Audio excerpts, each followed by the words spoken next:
Hi guys, welcome to my YouTube channel. और अगर आप मुझे पहली बार देख रहे हो तो प्लीज़ सब्सक्राइब कर दो and hit that notification bell on, ताकि मैं जब भी नई वीडियो अपलोड करूँ आप तक वो नोटिफिकेशन पहुंच जाए। सो गाइस, आज कोई स्टोरी टाइम तो नहीं होने वाली। एक्चुअली स्टोरी टाइम क्या, मैं स्टोरीज ही सुनाने वाली हूँ आपको। बट ये मैं पढ़ के सुनाने वाली हूँ। मैं एक्चुअली कहीं जाने वाली थी और थोड़ा टाइम है मेरे पास अभी, तो मैं ऐसे ही स्टोरीज पढ़ रही थी। तो काफ़ी ज़्यादा इंटरेस्टिंग लगी मेरे को। ब्लैक मैजिक के बारे में मैं स्टोरीज पढ़ रही थी, ठीक है। तो मुझे लगा कि मैं खुद तो पढ़ ही रही हूँ और आप लोगों को भी पढ़ के सुना देती हूँ। सो या guys, without wasting any more time, चलो हम अपनी स्टोरीज पढ़ना स्टार्ट करते हैं, ओके। और यहाँ तो अपने फ़ोन से तो मैं रिकॉर्ड कर रही हूँ और यहाँ मैं अपनी मम्मा का फ़ोन लेके आ गई हूँ। इस पे मैं सारी स्टोरीज पढ़ने वाली हूँ। तो या चलो अब हम अपनी पहली स्टोरी स्टार्ट करते हैं। एंड जो स्टोरी है, स्टोरी का नाम है काला धागा। मैं तब 17 साल की थी और हम नए घर में शिफ्ट हुए थे। शुरू के कुछ दिन नॉर्मल थे, लेकिन एक रात मम्मी ने घर के नीचे मेन गेट के पास एक काला धागा देखा, जिसमें छोटे-छोटे नींबू और लाल मिर्च बंधे हुए थे। उन्होंने सोचा कि शायद किसी ने मजाक किया होगा, तो उन्होंने हटा दिया। उसके बाद घर में अजीब चीजें होने लगी। रात के 3 बजे किचन से बर्तन गिरने की आवाज आती थी। मेरे रूम की लाइट्स ऑन ऑफ होती रहती थी। सबसे स्कैरी बात तो ये थी, मेरे छोटे भाई को हर रात सपना आता था, एक औरत सफेद साड़ी पे उसको टेरेस पे बुलाती है। एक दिन मम्मी ने डिसाइड किया कि घर की सफाई करेंगी और घर में हवन करवाएंगी। जब पंडित जी आए, उन्होंने टेरेस के कोने में मिट्टी के अंदर एक छोटा सा कपड़े का बंडल देखा। उसके अंदर हमारी फैमिली की फोटोज थी और उस फोटोज पर काले रंग से अजीब से निशान बने हुए थे। पंडित जी ने बस इतना कहा, ये कोई मजाक नहीं है, किसी ने जानबूझकर ये किया है। उस रात सबने पूरी रात एक कमरे में बैठकर निकाल दी, कोई नहीं सोया। और सुबह होते ही मम्मी ने घर छोड़ने का फैसला किया। आज भी जब मैं उस घर के पास से गुजरती हूँ, टेरेस की रेलिंग पर मुझे अभी भी कोई खड़ा दिखता है। That was scary. तो गाइस, अब हम बढ़ते हैं अपनी सेकंड स्टोरी की तरफ। और इस स्टोरी का टाइटल है hostel room number 108। College hostel का रूम नंबर 108 हमेशा खाली रहता था।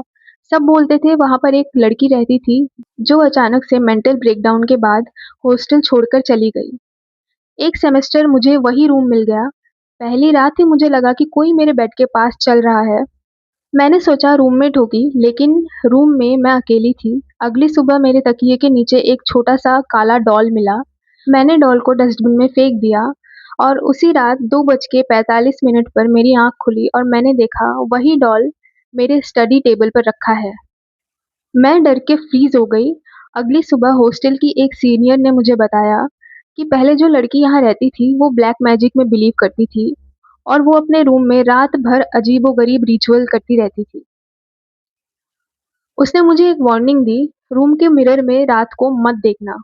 लेकिन क्यूरियोसिटी में मैंने उस रात को मिरर में देख लिया और मेरे पीछे एक लड़की खड़ी थी। जब मैं पलटी, रूम कंप्लीटली खाली था।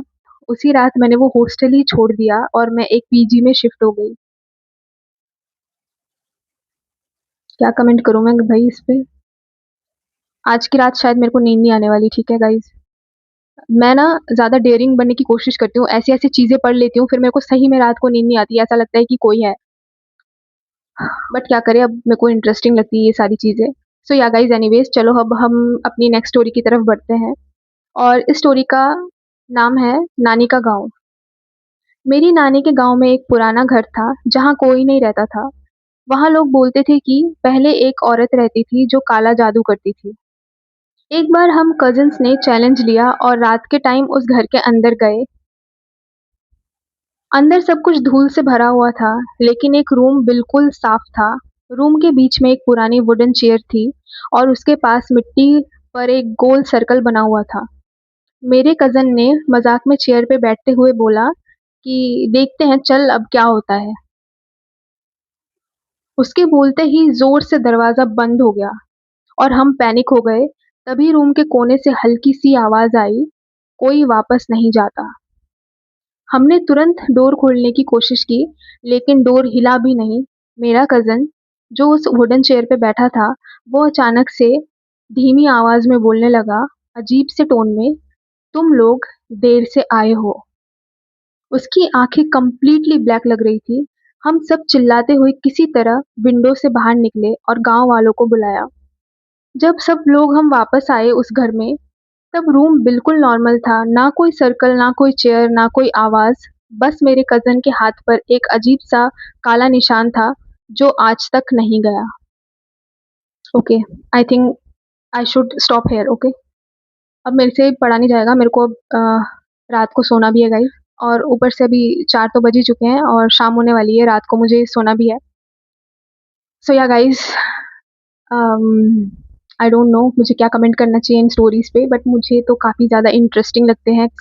आज तो मैं ये स्टोरीज़ आपके लिए दिन के टाइम पढ़ रही हूँ, ज़्यादातर मैं ये सारी स्टोरीज़ रात के टाइम पढ़ती हूँ और मैं खुद ही अपनी नींद बर्बाद कर लेती हूँ।